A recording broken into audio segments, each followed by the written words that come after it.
Bismillah, Assalamualaikum warahmatullahi wabarakatuh.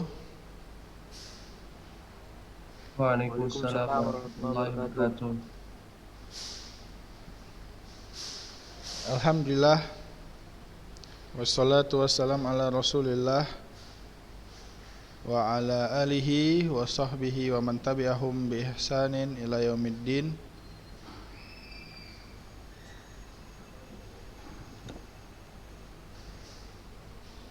Alhamdulillah, pada kesempatan kali ini kita dapat melanjutkan pembahasan kita di dalam mata pelajaran Qawaidul Fiqhiyah.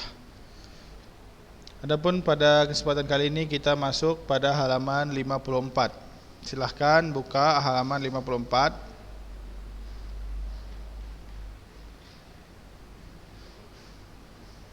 Tentang kias ya. Ya, kita lihat bahwasanya kita telah menjelaskan pada pertemuan kemarin bahwasanya hukum asy-syar'u ya, hukum syar'i ya, atau pondasi hukum diambil dari 4 masdar atau 4 sumber. Yang pertama Al-Qur'an dan Sunnah, kemudian ijma', kemudian qiyas. Sekarang kita bahas tentang qiyas. Huwal qiyasul ladzi tawaffarat fihi syurut Udah. ay surutul qiyas. Ya, qiyas itu qiyas apa? Maksudnya qiyas yang jelas telah terpenuhi surutnya. Maksudnya syarat-syarat qiyas, yang mana syarat-syarat qiyas ini akan dipelajari nanti pada ilmu usul fikih atau mungkin ada di qawaidul fikih juga. Ya, jadi ketika surut-surut qiyas telah terpenuhi, maka qiyas itu akan menjadi qiyas shahihah dan itu bisa menjadi sumber hukum untuk hukum-hukum kontemporer. Wad dalil alal qiyas hujjah ya. Dan dalil bahwasanya qiyas adalah hujjah adalah firman Allah Subhanahu wa taala, Allahul ladzi anzalal kitaba. Allahul ladzi anzalal kitaba bil haqqi wal mizan.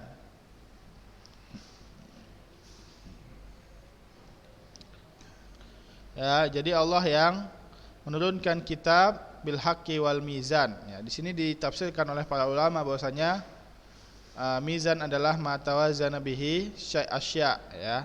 Sama seperti qiyas. Qiyas itu yang membandingkan antara suatu hukum yang telah ada dalilnya kepada hukum yang tidak ada dalilnya, maka itulah dia qiyas. Berarti yang dimaksud mizan di sini adalah qiyas.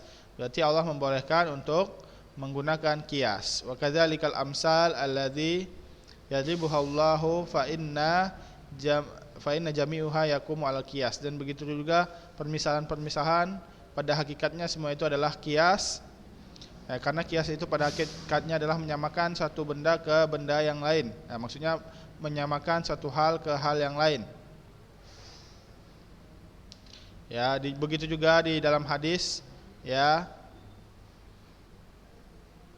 Ya, ada yang dalam hadis juga Nabi Muhammad SAW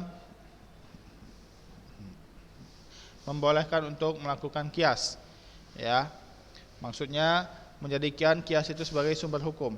Sebagaimana Nabi Muhammad SAW bersabda, "Ara'aita law kana ala ummika dainun faqadaitahu akana yajzi anha?"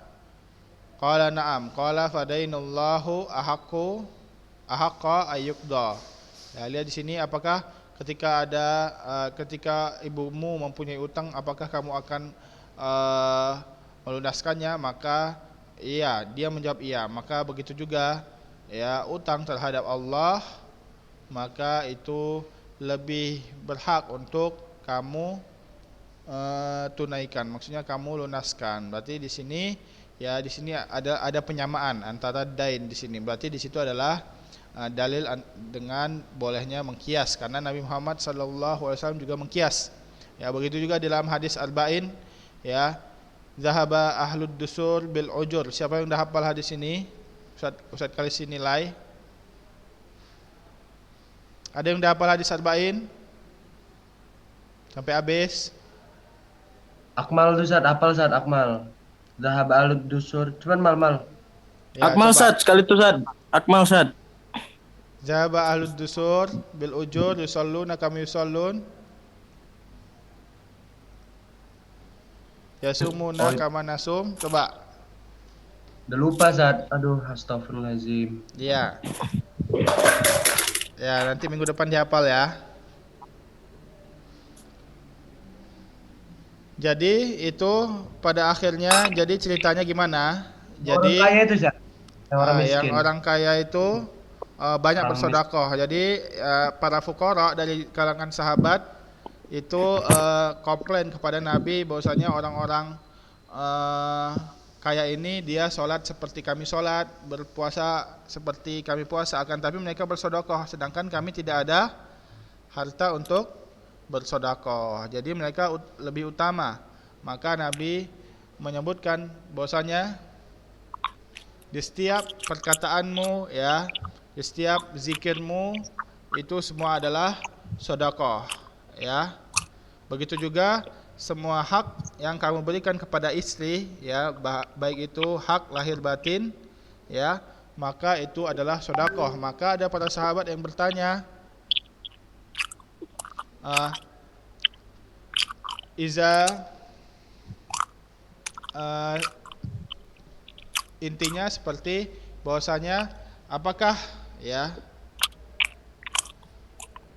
ketika seorang suami melampiaskan nafsunya kepada istrinya, apakah akana fihi ajrun, apakah di situ terdapat pahala ya.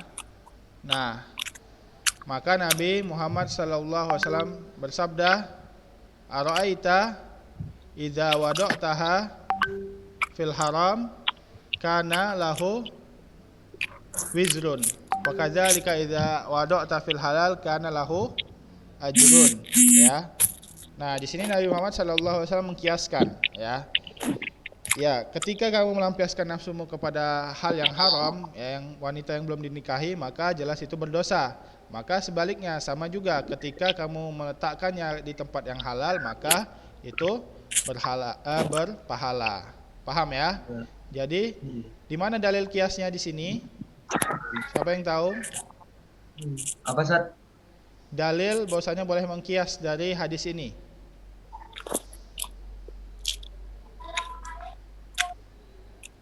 Bahwasanya Nabi Muhammad SAW menyamakan, paham ya? Menyamakan atau membandingkan. Ya, maka di situ adalah dalil bahwasanya bolehnya menggunakan kias, karena kias itu pada hakikatnya menyamakan dan membandingkan. Ya, itu dia. Langsung kita masuk kepada pembahasan selanjutnya. Wal hukmu likulli amilin biniyatihi wasdud alal muhtalli babahilatihi. Ya, di sini kaidah ke-35 bahwasanya setiap orang beramal itu pasti mempunyai niat. Ya. Ada enggak amalan yang enggak punya niat? Tinggal Jur. Enggak ada ya, semuanya pasti berniat. Ya. Gerakan apa itu dia pasti ada niatnya, ya. Telah disebutkan di dalam hadis, wal amal yasmilu, dan amal ini mencakup semua perkataan, perbuatan ya, baik itu perbuatan hati ya. Dan perkataan hati adalah iradah, dan iradah itu adalah niat ya. Maka di situ ada hukum terhadap orang yang melakukan sesuai niatnya. Ketika niatnya tidak tahu, maka Allah mengampuninya. Ketika niatnya misalnya mengerjakannya sengaja, maka Allah memberikan dosa terhadapnya ketika itu dalam keburukan. Ketika kebaikan tergantung niatnya. Kalau dia memang niat karena Allah, maka berpahala. Kalau niatnya riya, maka berdosa. Semuanya tergantung dengan niat ya. Ya, innamal a'malu bin niat wa innamal likulli imri'in ma nawa. Semuanya hafal nih kan? Siapa yang enggak hafal? Ya, walihadza yakirrunal ulama katsiran minal asya'i biniyatihi hatta fi babil muamalat. Begitu juga di dalam bab-bab bersosial atau bab-bab berniaga, semuanya itu para ulama ya menggantungkan hukum-hukumnya terhadap niat-niat pelakunya ya. Contohnya saja kita misalnya mandi ya. Kalau niat kita mandi wajib maka berpahala, akan tapi kalau niat kita mandi biasa tidak berpahala. Contohnya kita misalnya mimpi basah, kemudian kita mandi. Nah, kalau kita niat mandi biasa maka kita belum suci dari hadas, ya. Akan tapi kalau kita niat mandi wajib maka kita suci dari hadas. Maka semua amal itu tergantung dengan niatnya. Kemudian lafaz yang kedua, wasdud alal muhtalli babahilatihi, ya. Maksudnya di sini ketika seorang ingin menghalalkan apa yang diharamkan Allah, maka tutuplah pintu hilah, ya. Maka tutuplah pintu hilah tersebut. Hilah ini artinya rekayasa, ya, atau strategi, ya. Hilah ini di dalam menghalalkan apa yang diharamkan Allah, ya, ini adalah suatu yang tercela dan berdosa, ya. Dia membuat strategi untuk menghalalkan apa yang diharamkan Allah, maka ini berdosa. Ya, wahia at-tawasul ila isqatil wajib aw fi'lil muharram bi tariqati bituruki al-khafiyah zahiruha al-ibahah wa haqiqatuha tahrim. Berhilah ini adalah cara atau strategi untuk menghilangkan kewajiban atau bolehnya mengerjakan keharaman, ya, tapi dia dengan strategi, dengan cara yang tersembunyi. Ini pada zahirnya itu boleh, akan tapi pada hakikatnya itu tahrim. Contohnya gimana? Contohnya lihat di sini, pamasalan, ya, dalam berhilah untuk menghilangkan kewajiban yang diperintahkan Allah. Contohnya seorang safar, ya, di bulan Ramadan min ajli ayuftar, ya. Nah, contohnya dia sebenarnya nggak ada kebutuhan untuk safar, ya. Tapi karena dia nggak mau puasa, dia bersafar, ya. Dia safar kemana, keluar, mau jalan-jalan aja, dia yang penting safar pada bulan Ramadan. Dia nggak ada keperluan. Nah, tapi dia niatnya untuk biar dia nggak puasa, maka ini pada zahirnya, ya, dilihat dari luarnya ini boleh, akan tapi pada hakikatnya ini haram dan ditulis dosa oleh Allah Subhanahu wa taala. Maka kita mengatakan bahwasanya safarnya itu adalah safar haram. Nah, dan dia tidak berpuasa itu haram, ya, dan tidak akan berguna strateginya untuk menjatuhkan atau menghilangkan kewajiban yang Allah perintahkan. Ya, dan begitu juga waqad takunul hilah fi isqatil haq, ya, fi isqati haqqil wajib lil makhluk, ya. Dan ada juga orang yang membuat strategi untuk menghilangkan kewajiban atau hak-hak kewajiban yang diserahkan kepada makhluk lain. Contohnya ayubadira al-mushtari li syakhsin alladhi fihi asy-syaf'ah fayuqifahu liyatahayyal, ya, liyatahayyal li isqati syaf'ah ala syariki. Fahuna naqul al-waqfu la tasihu wasyaf'atu la tasqutu. Ya, lihat di sini, li'anna amalaka hadza hilatun isqati wajib, ya, lisqatin wajibin lisqati wajibin akhika wal hilah la tanfa, ya. Ketika seorang mushtari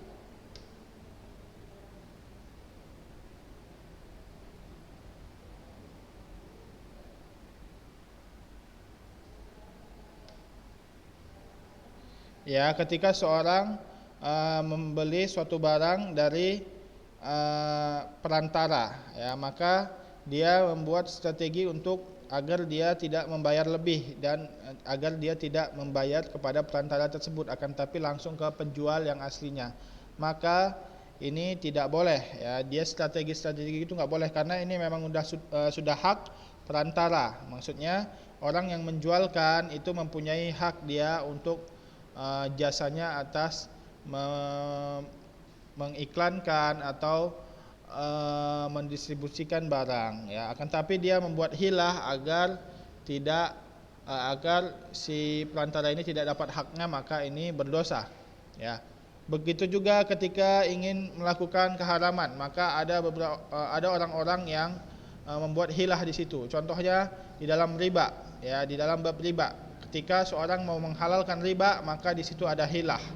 Dan hilah ini jelas tidak bermanfaat dan dia tetap jatuh kepada keribaan, ya, tetap jatuh kepada riba. Contohnya, ya, kita melihat seseorang tidak jatuh kepada riba yang jelas, akan tapi dia itu mempunyai strategi untuk menghalalkan riba ainah, ya, riba ainah, ya.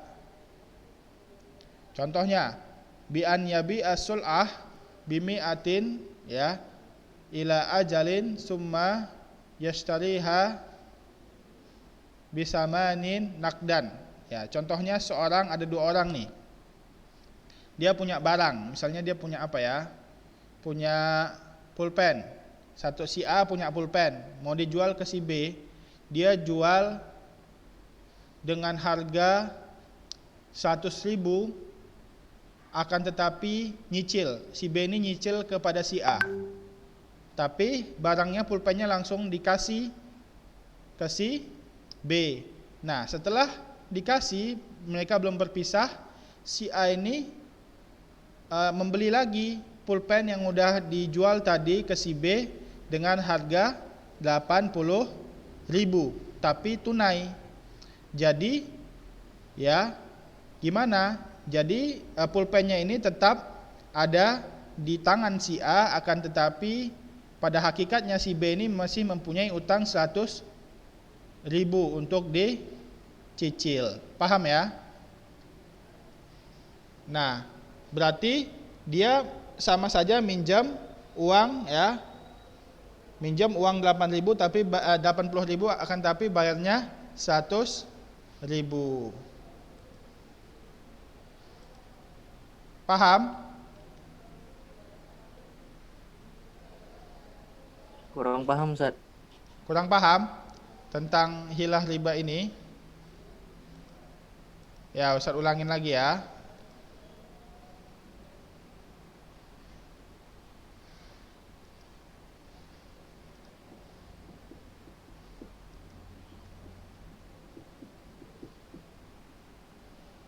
Contohnya, si A jual pulpen ke menjual pulpen ke si B. Ya, paham, ya? Ya, Ustaz. Nah, si B ini kan membeli pulpen ke si A kan? Nah, tapi Ya, Ustaz. harganya 100.000. 100.000. Nah, tapi dia bayarnya nyicil, boleh besok-besok. Yang penting 100.000 totalnya. Paham sampai sini? Paham, Ustaz. Nah, kemudian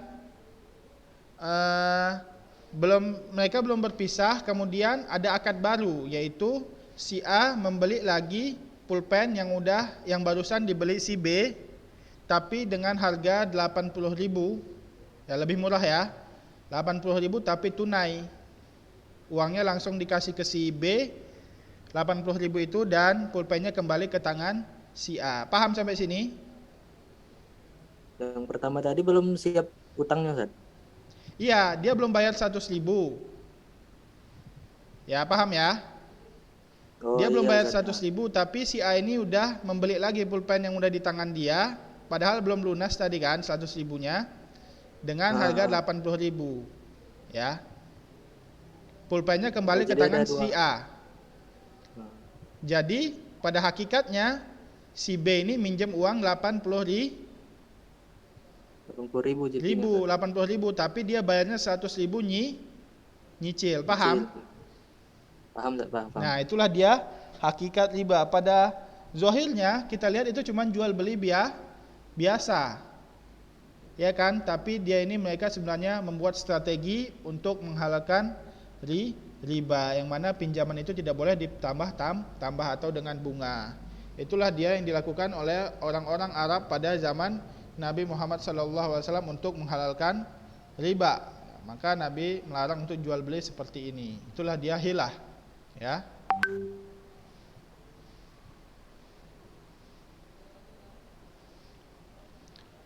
Itulah dia. Fanaku lahu anta ladzi adrakta ismal riba, maka kamu yang mengetahui dosa riba dan kamu menambahnya dengan strategi yang diharamkan oleh Allah SWT, maka itu dua-duanya haram. Kamu terjatuh dengan riba dan kamu terjatuh dengan ingin mengelabui syariat, ya.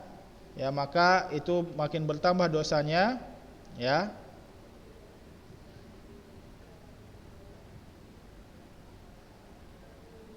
Ya, begitu juga ketika dia udah mencerai istrinya 3 kali, maka dia tidak boleh menikahi istrinya kembali karena dia udah 3 kali udah bain, udah tolak bain. Akan tapi dia nyuruh kawannya untuk menikahi si perempuan ini 1 malam saja, kemudian diceraikan lagi agar si lelaki ini bisa menikahi istrinya kembali. Maka ini juga hilah yang tidak boleh dilakukan dan diharamkan oleh Allah Subhanahu wa taala.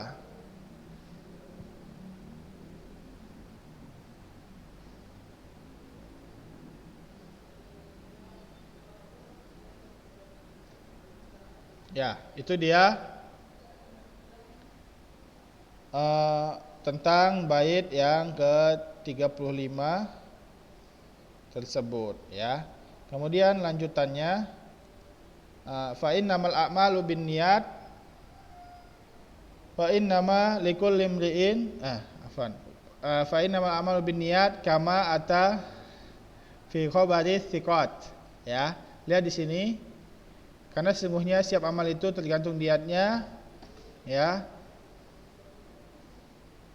seperti yang datang di dalam hadis, ya. Maksudnya wa hadzal bait istidlal liqaulina fil bait sabiq, ini hanya menjelaskan bait yang sebelumnya, bahwasanya ada hadisnya innamal a'malu binniyat wa innamal likulli imri'in ma nawa faman kana hijratuhu ila Allah wa rasulihi fa hijratuhu ila Allah wa rasulihi wa man kana hijratuhu lidunya yusiba wa imra'atin yankiha fa hijratuhu ila ma hajara ilaihi. Nah, ini diriwayatkan dari Bukhari Muslim dari sahabat Umar, ya. Ini hadis ahad. Nah, ini hadis yang thiqah, ya, yang menjelaskan tentang perbendaharaan atau pembandingan tentang amal-amal yang batin. Maka semua amal itu tergantung dengan niatnya, dan Allah Maha mengetahui apa yang diniatkan oleh hamba. Percuma dia membohong di luar, akan tapi kok niatnya buruk, Allah mengetahuinya, dan itu akan, ya, berpengaruh terhadap dia berpahala atau berdosa.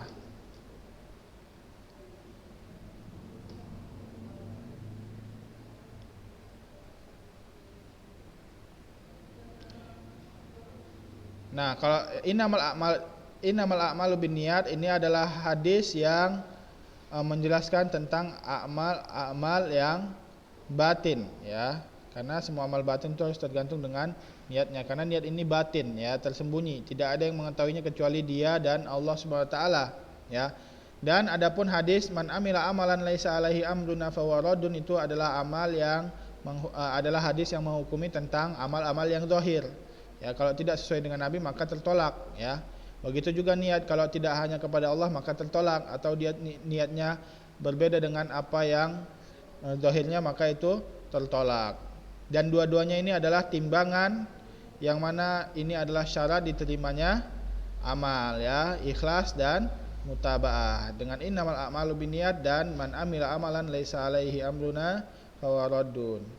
Dan begitu pula para ulama berkata innad din kulluhu yadur ala hadzal hadisain, ya. Maka sungguhnya agama, maka ini amal-amal ini semuanya berputar hanya kepada 2 hadis ini, yaitu hadis innamal a'malu binniyat dan hadis man amila amalan laisa alaihi amruna fahuwa raddun. Maka sebagian ulama mengatakan bahwasanya 2 hadis ini adalah pondasi agama, ya. Maksudnya innamal a'malu binniyat ini setengah agama, dan man amila amalan laisa alaihi amruna fahuwa raddun itu setengah agama juga, ya. Karena 2 ini adalah syarat diterimanya amal atau ad-din ya. Paham ya sampai sini? Paham? Hafiz, Alfad, Usama, Alhamdulillah paham Ustaz. Ridho Sofianto, Zuhri, Rabiah, paham nggak? Insyaallah Ustaz, insyaallah paham. Paham ya, alhamdulillah kalau paham.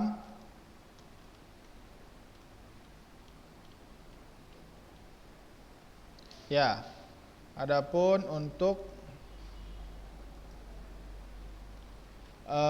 bait selanjutnya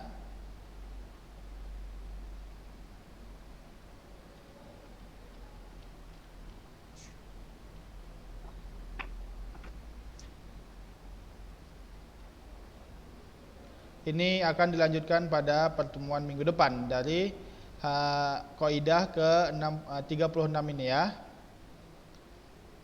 Kita akan mulai cepat pada pertemuan minggu depan.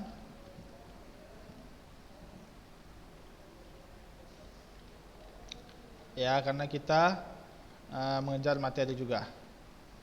Ya, mungkin ini saja yang disampaikan. Ada yang ditanyakan?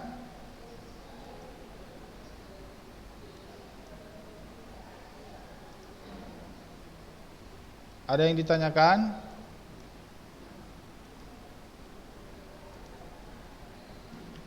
Yang mana yang belum jelas ditanyakan saja.